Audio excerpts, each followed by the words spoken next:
What happens when a security requirement stops being a compliance discussion and starts becoming a business reality? In this webinar, Mike Hemmingsen sits down with CMMC expert Carter Schoenberg to discuss why automotive suppliers can no longer afford to take a wait and see approach to CMMC Level 2. You'll hear how cybersecurity requirements are moving through the automotive supply chain, why many organizations are feeling pressure from customers before regulators, and what manufacturers should be doing now to protect future business opportunities. Carter also shares practical guidance on certification timelines, choosing the right assessment partner, and avoiding some of the most common mistakes organizations make when preparing for compliance. Whether you're a Tier 1 manufacturer, a Tier 3 supplier, or somewhere in between, this conversation offers a clear look at where CMMC stands today and what happens next. Let's jump in.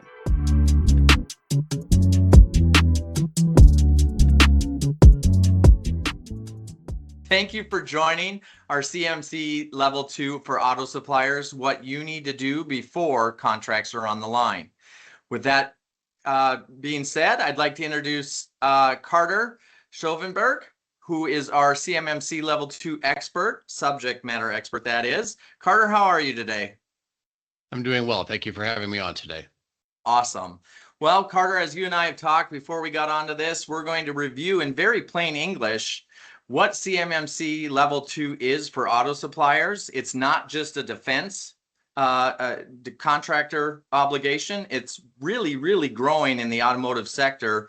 And with that, we're going to be able to answer some questions for folks today. We're also going to go in depth on some of the 2 rules that are going to be really the teeth in these certifications and audits that we need to get past. So with that being said, any additional information from the Koniag Cyber side that you'd like to introduce us with? Oh, absolutely. So again, thank you for having me here. So I have 2 particular roles within the organization. I'm responsible for the head of our C3PAO program and our professional managed CMMC services, and also directly responsible for the cybersecurity posture for us to retain our C3PAO status and ultimately acting as the affirming official. Originally coming from Soundwave Consulting. So Soundwave Consulting was the 24th organization to become an authorized C3PAO in 2022. And as of March of this year, we are now part of the Koniag Cyber family. We're excited to have you, Carter, and we're lucky to have you, to be honest. With that in mind, do you mind us starting? And can I ask a few questions just so that I can get some clarity on what are these 2 rules? I see Rule 32 and 48 CFR. What are those, and what's making it real this time? Sure. So kind of giving a little bit of a backwards in time vantage point. So the topic of CMMC has now been around for almost 7 years. This is all stemming back from an executive order that came back even years before that. And ultimately, the Defense Federal Acquisition Regulations created a modification in 2016. They added what's called a CUI safeguarding rule. It was, it kind of came out with less than a lot of fanfare. The reality is this industry looked at it as another regulation that the government was never going to police. And guess what, Mike? They never policed it.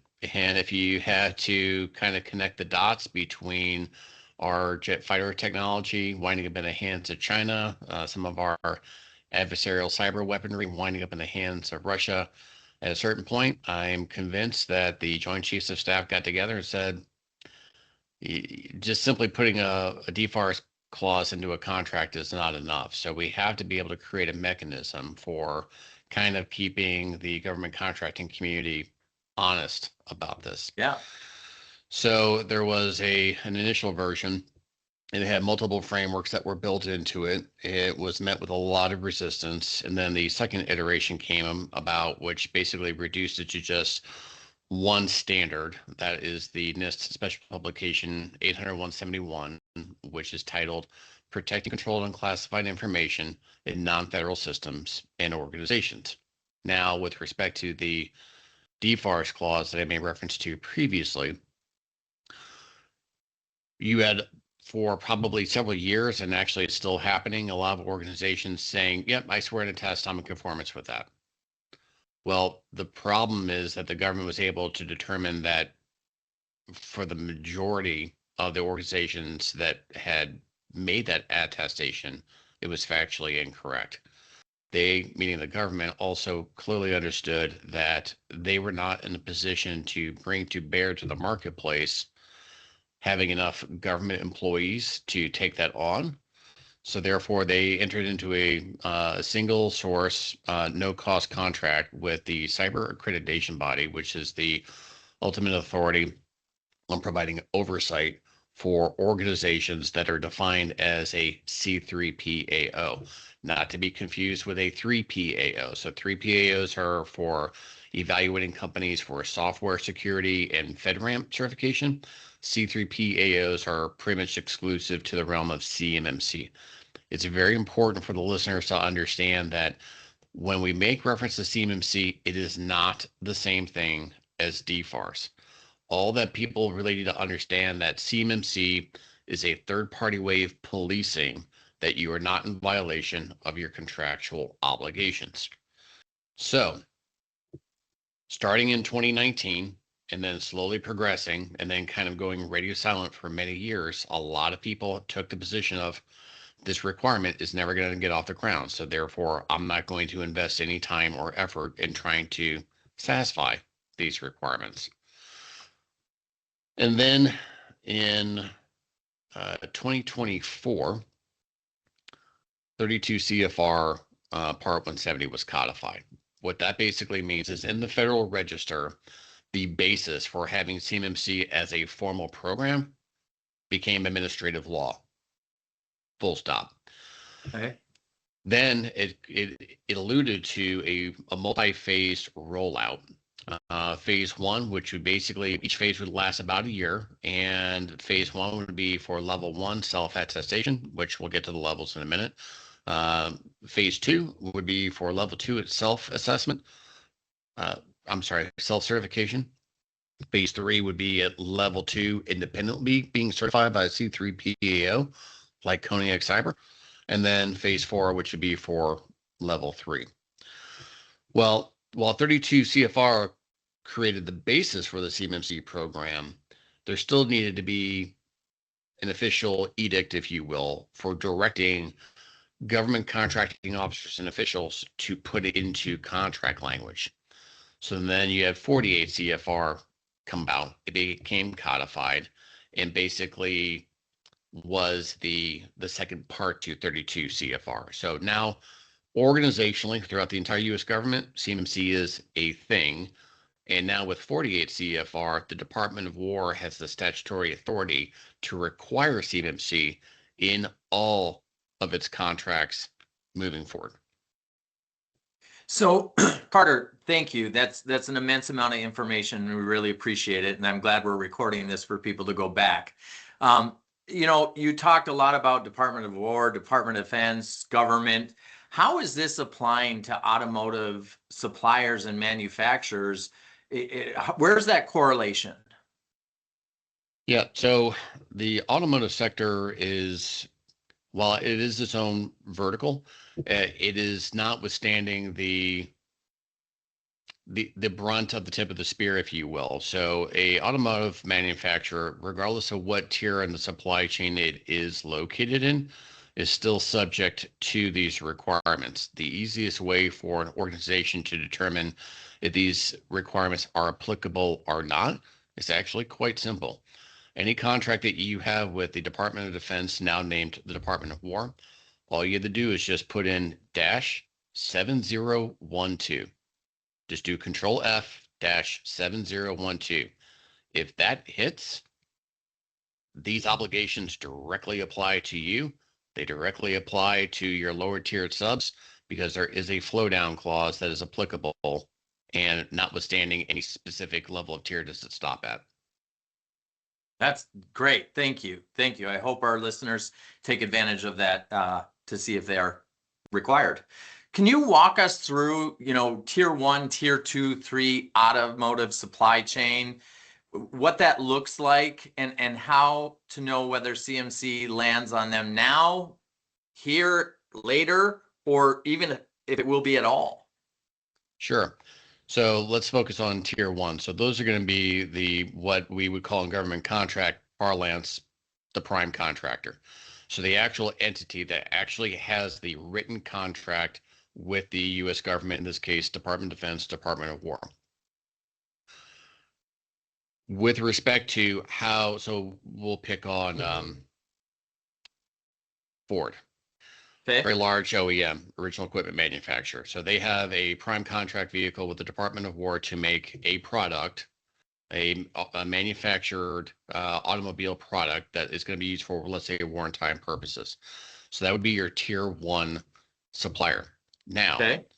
your tier two supplier might be a component manufacturer that is making the engine, if you will, that is going to be sold to Ford to be used in that specific work product based on the specifications coming from the Department of War. Yep. Then you have tier three, which might be I'm being tasked to come up with the creation of the bolts, the nuts, the washers, camshaft, tie rod, whatever the case may be, that's going to go into that engine. So that would be what we might construe as like your tier three supplier.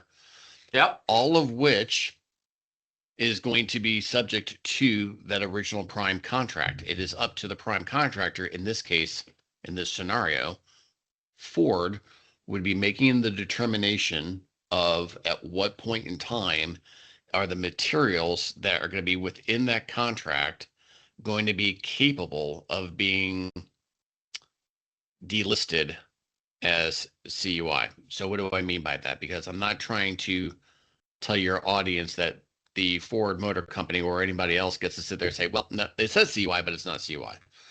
I'm not suggesting that at all. What I am suggesting is that if you had, let's say, a schematic, and that schematic is marked CUI, and Ford realizes 1/4 of the schematic needs to be created by the Acme company as a tier three as a tier three supplier, they could theoretically take out that specific component of that schematic and then have that properly secured and safeguarded sent to the tier three supplier without that tier three supplier having to qualify for a level 2 certification because there's CUI in play.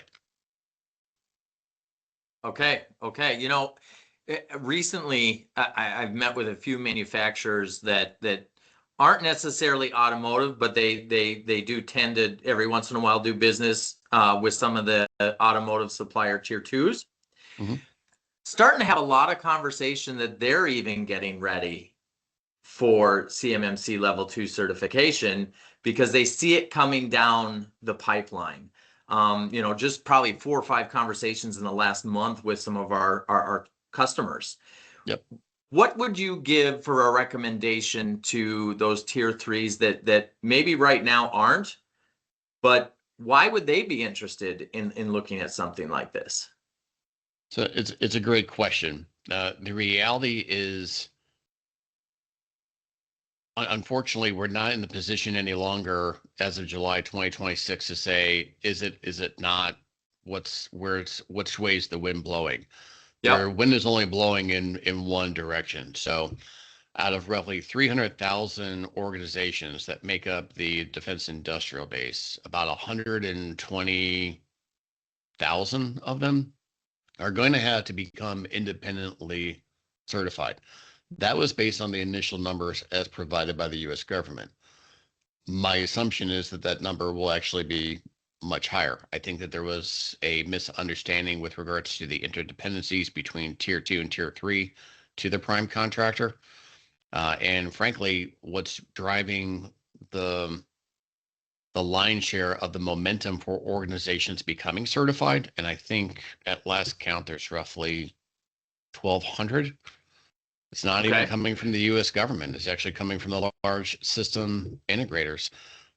So, we have a couple of graphics that we can convey and show that in a couple of minutes. But the notion of, is it going to apply to them?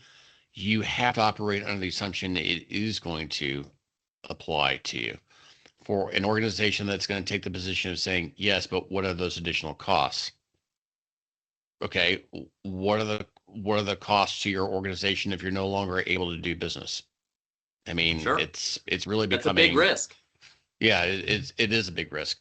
What we also have consistently seen, not just with Koniag Cyber, but the majority of the C3PAOs that have represented the industry now for several years, is this misunderstanding that CMMC is an IT program and kind of deferring to like the IT person for their take on it, which is historically not worked out very well for those organizations. CMMC is more operational and managerial in nature. It definitely has a technical component to it. But if organizations are not looking at CMMC and the cybersecurity requirements as a business risk instead of a IT issue, they're going to be positioning themselves for a very long road to hoe. Yeah, and look, I don't think anybody wants to be in that position. You know, you mentioned earlier big system integrators, right? Yep. What we're starting to hear is that, you know, hey, either you comply or you're off the team, regardless of who owns that contract. Is this a real enforcement, and who's driving it? Yeah, so great way to kind of set the stage. If our presenters can please pull up that particular slide, that's great. So right now, the big ones like Raytheon, Northrop Grumman, General Dynamics, Leonardo, and most recently L3Harris, they are all providing formal letters to their entire supply chain saying, do or die. There's plenty of fish out there. We are more than happy to bring on whomever we need to bring on. But if you're not in a position to show us that by July 30th, in this particular case for L3Harris, that you are certified or that you have a game plan in writing with contracts in place to get yourself certified, you're done. Wow, that's a huge risk. So, you know, CMMC has been out there. We've been talking about it pretty heavily in the last year with a lot of customers. You know, the timeline when it kind of all rolled out versus what's actually happening on the ground today. Can you give us a little insight on that? Sure. So we have actually another graphic that shows a linear timeline. So where you see the calendar view of December 2024 through November 2028. So above that line is academically what was put into print from the U.S. government with regards to those 4 phases of a rollout that I described earlier in this session. The reality is what we have now seen as a matter of reality is that while phase 1, which again is just a requirement for an independent assessment against a total of 59 objectives, that remained constant. What has changed significantly are phase 2, level 2 self-assessment, and phase 3, level 2 independent certifications. It's very important for people watching today's session to understand, well, I'm just going to go the level 2 self-assessment route. You can take that approach, but you need to understand, again, from a risk perspective, what does that actually do for your organization from a risk aperture? So if you evaluate the numbers of what the government anticipates it will put out for formal solicitations and contracts that would only require a level 2 self-certification, it's roughly 3%. Those are equivalent to the same odds of winning blackjack in Las Vegas. So not very strong odds to take that approach. With regards to level 2 being independently certified, I actually went on record, I think around November of last year, that my assumptions are that these timelines are going to be consolidated and we're going to be jumping ahead of it. Now, having said that, I estimated that before the end of the calendar year of 2026, that there would be no less than 100 solicitations that have hit the street that have a level 2 C3PAO requirement. I believe as of April, and I think we have a graphic there, there were over 60 that have already hit the street that have a level 2 C3PAO requirement.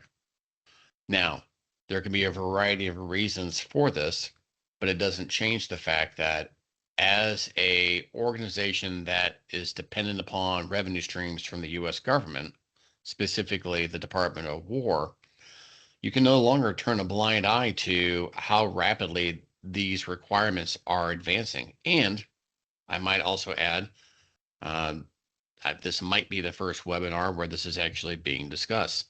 A news flash came out last night. CMMC is based upon, as I said before, 801.71. As it stands right now, revision 3 is the most current version. It's being used and is required by federal civilian agencies. But there was a memorandum that came out from the Department of War February of last year, I believe, that basically said, for the purposes of CMMC, we're going to stay locked in at revision 2. There was all types of debate about how long is that going to last. Even members from government and industry trade organizations were saying, well, we anticipate that will happen in 2027. This news flash that came out last night suggests that in August, an interim rule will be coming out that will be pivoting the requirement to go from revision 2 to revision 3. Now, with respect to what is that rollout going to look like, meaning is it going to be 365 days from date of issuance, 90 days from date of issuance, 30 days from date of issuance? That I do not know. But the organizations that are taking the position of, I will put myself into a position to be certified in the calendar year 2027, unfortunately, they've done themselves a little bit of a disservice, because Rev 2 and Rev 3, one, for just giving some context, in Revision 2, there are a total of 110 controls. In Revision 3, there's a total of 97. So that sounds like it's good news, because you're reducing the total number of controls by 13. However, in Revision 2, you have 110 controls, but you have 320 things that you had to show to the assessor. With Revision 3, that number jumps to 422. So more than 100 more things that you now have to be able to demonstrate. And it also includes the addition of 3 new control families, which include planning, system and services acquisition, and supply chain risk management, all of which are going to land squarely on this topic of how much is it going to impact tier 1, tier 2, or tier 3. Wow. Look, I'm glad you're the expert and stay up on all these. Do you just sit and watch news all night? Well, actually, in this ecosystem, it's interesting. There are a number of stakeholders that they are excellent at promoting these updates. So I'm fortunate that I don't have to screw the internet, because I have colleagues that are more than happy to do it, and giving them credit where credit is due, for sure. Awesome. Well, you keep mentioning about, people having to hit these requirements in 2026, right? We know there's a potential of version 3 coming out, and we don't know what that looks like going forward. But let's say I think I'm on a good road, right? And I'm looking to be compliant and ready by the end of 2026. Part of that is we need a C3PAO to certify that, right? Yep. So if I'm hearing things right, getting some of those folks to come in with their availability is becoming a real bottleneck. What advice can you give to everybody today on how to and when to engage for that? Because it has to be certified by the end of the year. For an organization that is giving themselves a bogey to be certified no later than, let's say, December 31st of 2026. There are still opportunities out there. However, that window of opportunity is constraining very, very quickly. So a lot of organizations were saying, well, we want to get ourselves ready, and then we're going to contact the C3PAO. The problem with that is the lead time that is now necessary to be able to get onto a C3PAO schedule because of supply and demand. It's a problematic strategy. So my recommendation is to any organization, if you are feeling pretty comfortable that you're going to be ready to be evaluated, we're in July, let's say October. You don't want to wait until August or September to try to go find these C3PAOs. I mean, you want to be finding them now. You want to have a contract in place now. The fact that it's going to be done months from now is irrelevant. There's nothing preventing any organization from reaching out to Koniag Cyber or any C3PAO to say, hey, what does your schedule and availability look like for Q4 calendar year 2026? And what's it going to take for me to get onto your particular schedule? Sorry, we're booked. All right, contestant number 2, what's your schedule and availability going to look like? And unfortunately, you're just going to work your way down that particular list. Having said that, there are some unique challenges that have been identified in the ecosystem. There's over 100 C3PAOs. The majority of them are very heavily dependent on 1099s. And as a result of that, there are some unique challenges with regards to being able to provide a high level of assurance that the date that the C3PAO is committing to is actually the date of execution, which is why it's critically important sooner rather than later to get something in writing. And also, I would push as the organization seeking certification, and for whatever the reason, the schedule is pushing to the right and it's not my fault, what, if any, kind of remuneration am I going to receive from that C3PAO as a result of my delays? That's not my fault. Excuse me. Yeah. So, let's talk automotive supplier, right? What's the same about CMMC for an automotive supplier that it would be for a defense contractor? Things like OT and IoT on the factory floor, that's going to come into scope. And it will absolutely come into scope. And that's also something else that any organization seeking certification, otherwise in the industry called an OSC, is going to want to explore. So when I just made reference to contacting C3PAOs, schedule availability is just part of the calculus. What is the level of experience that those team members have, and even evaluating an environment that has SCADA, OT, IoT types of infrastructure and technologies? Because there is a difference between somebody that knows how to, let's say, assess a cloud-based Microsoft enclave versus not only knowing how to do that, but understanding how does a remote terminal unit interface with a master terminal unit? How does it all interface with the human machine interface? Without having those types of understandings, there's a very good chance that the timeline and accuracy and efficacy of the assessment could be called into question. Wow. There's a lot to this. I'm glad we got Koniag Cyber and you, Carter, to help us through some of this. That brings me to a good question, in my opinion, and that is, so I'm out shopping for a C3PAO. What are some of the questions that I should be asking these folks? And are they basically paying to learn all this? Yeah, so I would say here it would be my top questions. 1, how long have you been a C3PAO? 2, can you please provide me referenceable clients? If the organization takes a position of saying, well, that's of a sensitive nature and we don't provide that, to me, that's a red flag. Okay.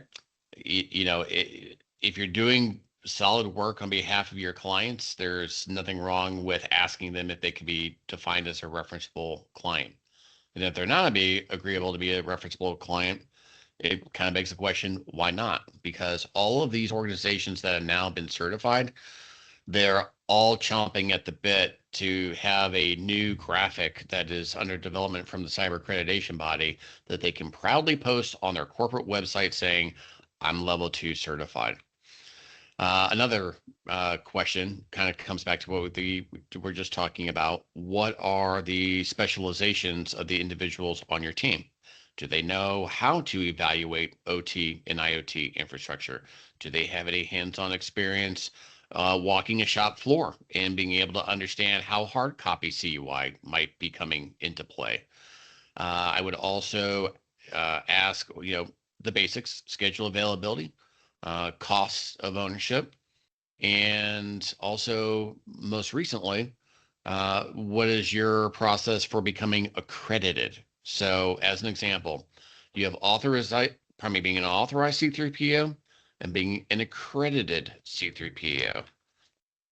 Everybody starts off as an authorized C3PO, but from the moment that you have been blessed by the cyber accreditation body as of January 2025, you only have 27 months to become fully accredited by ISO, the International Standards Organization. Okay. If you are not certified, game over. So as an example, Koniag Cyber, we have until March of 2027. We are already in the process of having our surveillance from the cyber accreditation body to be ISO certified in just a couple of months. So, and the reason why that's important for your viewers right now is it goes to the debate on what is the level of quality that I'm going to receive. Is that quality repeatable? And more importantly, is that level of quality going to be something that I can have and have a level of assurance that's going to be legally defensible if ever called into question? Yeah, see, this is why we need those accredited C3PAOs, definitely. Most suppliers are going to lean on a managed service provider, managed security service provider, things of that nature. Yep. What do you watch for? What SLAs come into play? What is client responsibility versus, assessor just showing up? Yeah. So while we are a certifying body, Koniag Cyber, we also have a fully managed offering that is actually independently certified at level 2. So we have a great deal of knowledge and experience on being able to convey what an OSC should be looking for or understand what an assessor will be asking of them. So the very first thing that's going to come into play when you have those initial scoping calls with a C3PAO is a term called a CRM, which stands for Client Responsibility Matrix. So think of this as more likely than not, it could be a SharePoint, it could be a spreadsheet, it could be a Microsoft Word document, but something that's going to clearly show what, let's say the Acme company is your MSSP. What is the Acme company accepting responsibility for, lock, stock, and barrel, and how is what they're accepting responsibility for being aligned to the requirements in 800-171, and what are they advising are clearly the obligations of the system owner itself. The challenge that exists is, at least that I've seen with my experience, in many cases, those CRMs do not directly align with the service level agreement. Well, what's the so what in that? The so what ultimately is the organization providing the services is predicated upon the service level agreement. So if the service level agreement in no way, shape, or form aligns or makes reference to holding them accountable to the CRM, an organization seeking certification could very easily get caught flat-footed with being in the middle of an assessment and saying, well, wait a second, your CRM says that. Well, your SLA doesn't say that you do that. So it then kind of creates a quandary for the assessor on evaluating who's actually telling the truth in this circumstance. And if anybody's ever been involved in any type of audit, the moment an auditor sees a chink in the armor, it's almost inevitable. They're going to dig deeper and deeper. Yeah. Well, that's definitely why we have organizations like Koniag Cyber and folks like you, Carter, to help us through this. I really appreciate you taking the time today to spend with our viewers and with myself. I got a long way and a lot to learn, so I got you to lean on, and I really appreciate that. If there's any commentary or questions, obviously, the best way to reach us is we're on the website for Koniag Cyber or for Vervint.com. Reach out to us, ask your questions, and we'll get an expert out to talk to you. Any kind of closing remarks for us to make sure that the team or for viewers listening, make sure that they leave with the right impression and right guidance? Yeah, certainly. So again, as Mike made reference to, please don't stand on ceremony. Please feel free to contact us with any comments, questions, or concerns that you may have as it applies to your pathway towards CMMC conformance.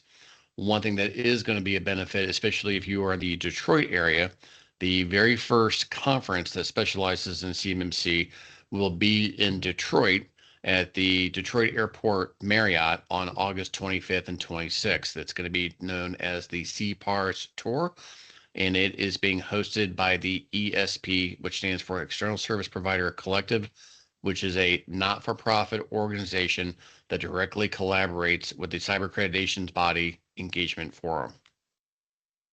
Awesome. Well, I'm looking forward to that. It's definitely on my calendar.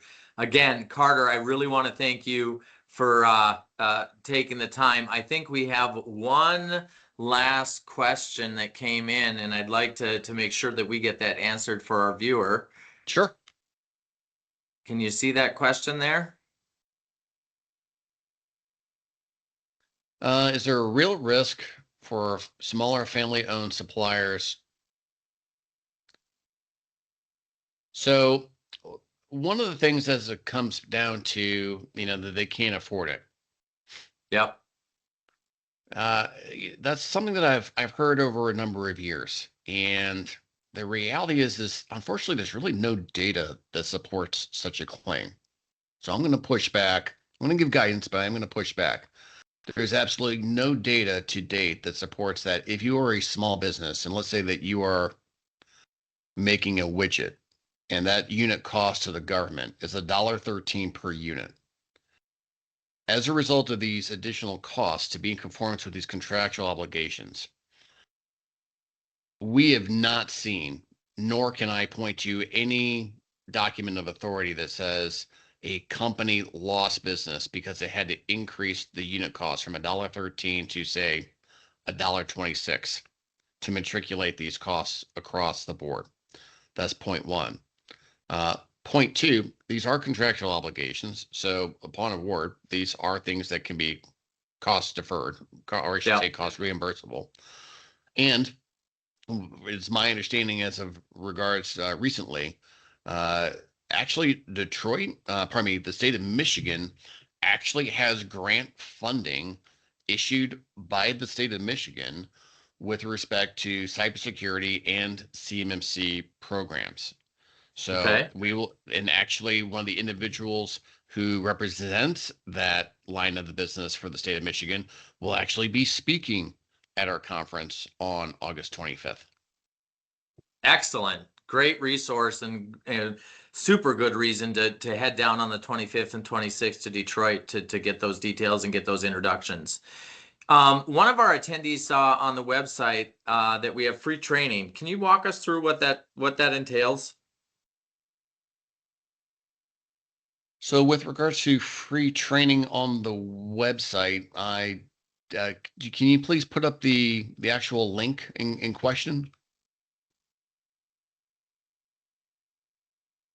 What I can share is that at this event, there will be free training, or I should say there will be training involved at the conference. There will be a speaker session, and then there will actually be a half-day workshop for organizations seeking certification and a half-day workshop for external service providers, meaning MSP and MSSPs, where they will be brought through live fire exercises so they can really kind of better gauge what they think they know versus what they actually know. Not only learning from an experienced practitioner like myself as a lead certified assessor, but also for learning from one another. Awesome. Awesome. Well, Carter, again, I really want to thank you for taking the time to spend with us. Any of our listeners or viewers out there today, again, any questions, please feel free to reach out to Carter or myself. And thank you. Thank you so much, Carter. This is an important topic, and I'm glad we got to spend some time today on it. Thank you again for having me on today. All right. Thank you, everyone, and have a great afternoon.